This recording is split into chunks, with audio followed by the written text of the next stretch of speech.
నాగవరపాడు సెంటర్లో ఉన్న జనసేన జెండా దిమ్మెను వైసీపీ నుంచి టీడీపీలోకి వచ్చిన బీసీ నాయకుడు దారం నరసింహారావు పలుగుతో కూల్చడానికి ప్రయత్నం చేశారని జనసేన కార్యకర్తలు వెల్లడించారు.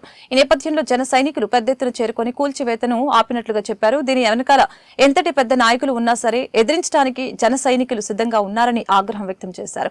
తెలుగుదేశం పార్టీ అంటేనే క్రమశిక్షణ కలిగిన పార్టీ అని, ప్రజల్లో గుర్తింపు పొందిన పార్టీ అయితే ఇలాంటి వాళ్ళని నాయకులుగా ఉంచడం చాలా బాధాకరమని ఆవేదన వ్యక్తం చేశారు.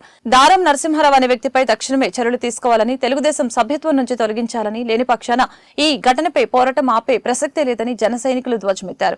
ఈ విషయాన్ని జనసేన అధినాయకుని దృష్టికి తీసుకువెళ్తామని చెప్పారు. నా పేరు వేమూరి త్రినాథ్, గుడివాడ జనసేన పార్టీ ఉపాధ్యక్షుడిని. ఈరోజు దారం నరసింహారావు అనే వ్యక్తి నాగవరపాడు సెంటర్లో గల జనసేన దెమ్మనే, మా తల్లి లాంటి దెమ్మనే పగలగొట్టాడు.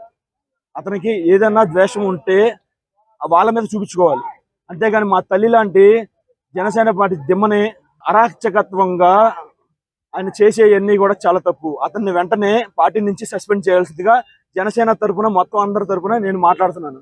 జై జనసేన, జై జనసేన. నా పేరు సాయన రాజేష్, జనసేన పార్టీ గుడివాడ ప్రధాన కార్యదర్శిని.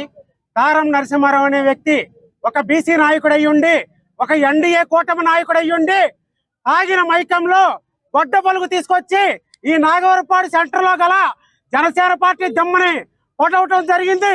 దాన్ని కళ్ళారా ఇక్కడ మా జన సైనికులు చూడటం కూడా జరిగింది.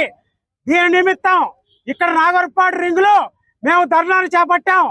పోలీసులు కంప్లైంట్ రాసి ఇవ్వమన్నారు కనుక ఈ ధర్నాని విరమించుకుని పోలీసులకి తీసుకెళ్లి కంప్లైంట్ ఇవ్వాలనుకుంటున్నాం.